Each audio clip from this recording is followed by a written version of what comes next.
Doris Pangalunya, ano po ang mainit na balita ngayong araw na ito? Kasi tumulmol si Doris sa Mangalunya po. Nandito po tayo ngayon sa Barangay Rosario, Pasig, sa may bandang Floodway, West Bank. At nandito po tayo para i-report ang isang insidente na ang mga tao dito ay lubhang mga pasaway at sila ay nasa labas pa rin, at ang masaklap ay sila ay mga nagsusugal. Kaya andito po ang buong barangay, ang chairman nila at ang mga kagawad, pati na rin ang mga pulis ay kanila pong pinaguhuli ang mga naturang mga pasaway. Andito po ang video.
Kayo kasi tumulmol, ang nakikita po ninyo ngayon sa video, yan po yung mga taong pinaguhuli ng ating mga kapulisan, at sila po ay inilagak dito sa kanilang ginawang parang kulungan po dito sa barangay.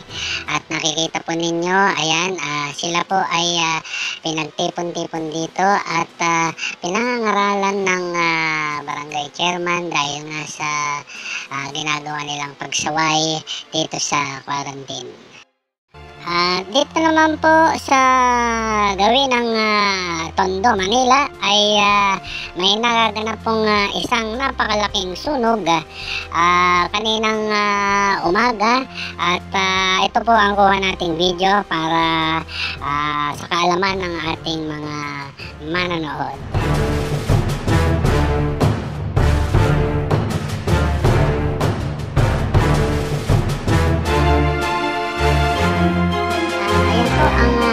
Building na nasusunog, nakikita po ninyo merong isang fire truck na patungo doon sa lugar ng kung saan nagaganap ang sunog at ang mga tao ngayon ay nagsilabas ng bahay at nakikita po natin na nawala na po ang social distancing sa mga oras na ito at patuloy po ang paglaki ng apoy at pinagsusumikapan ng mga firemen natin na mapula ang sunog.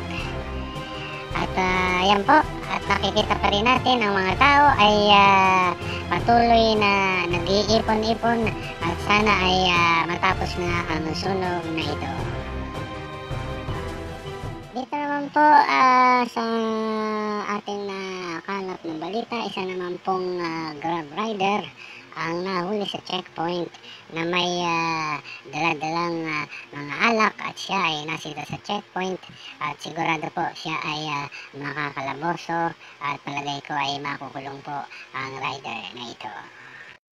Naman, patuloy pa rin ang mga tao sa iba't ibang lugar na nakikita po ninyo sa screen na patuloy na nag-umpukan at patuloy na sinusuway ang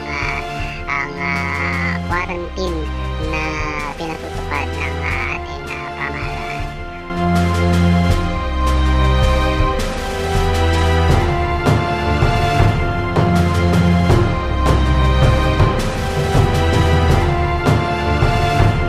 Sa kabilang balita ay meron naman pong nakita tayo na ang mga bakla na ito ay nag-upload ng video sa Facebook via live FB at pinalilit po nila ang ating mga kababayan.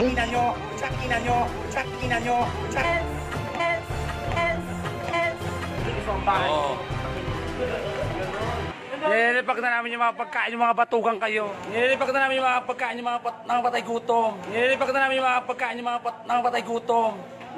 Hoy mga putang nyo! Pinagmumura at ininsulto.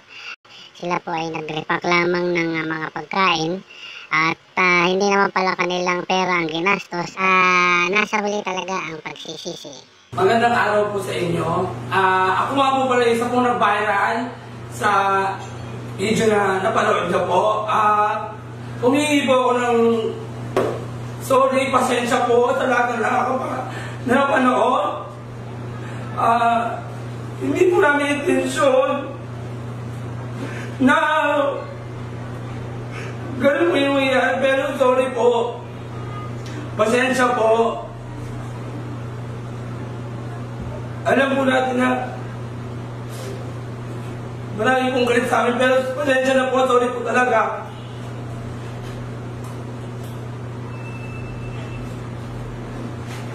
Magandang araw po sa inyo na ako po yung may-ari ng account na ginamit ko para mag-live sa online ng bulan. Nandito po kami para mingi ng dispensa kapatawaran sa inyong lahat. Hindi po namin intention na masaktan kayo lahat sa panahon ngayon. Sana mapatawad niyo po kami sa mga nasabi namin hindi maganda sa inyong lahat.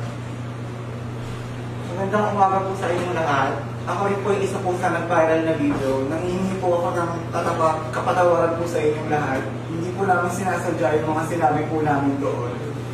Hindi rin po namin intensyon na saktan po kayong lahat. Pasensya na po talaga, sorry po. Hindi po namin talaga sinasadya. Hindi na po namin expect na mag-viral po para talaga yung video. Sorry po talaga. Magandang umaga po. Ako po yung nag-bad finger sa video na iyon. Humihingi po kami ng kapatawaran sa lahat po nangyari.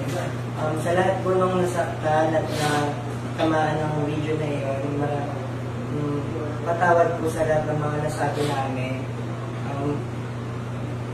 Pasensya na po. pangumanhin po sa punong barangay po natin sa Super Cup, Chito Balmosina, at sa nasa kupang po namin barangay. Pasensya na po talaga, sorry.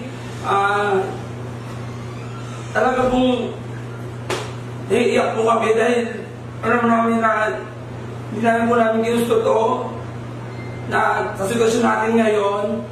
Pasensya na po talaga.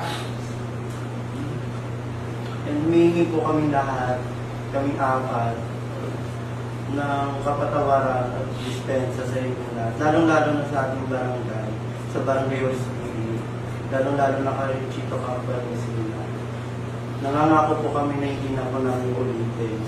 At nangingi po kami ng tawad. Hindi po namin intention talaga po na masaktan kayo sa mga nasabi namin. At sana po maulit itong nangyari po sa amin. Huwag natin pong gayahin ng ibang tao na ganito po nangyari sa amin. Pasensya po talaga. Sorry. Pasensya na po.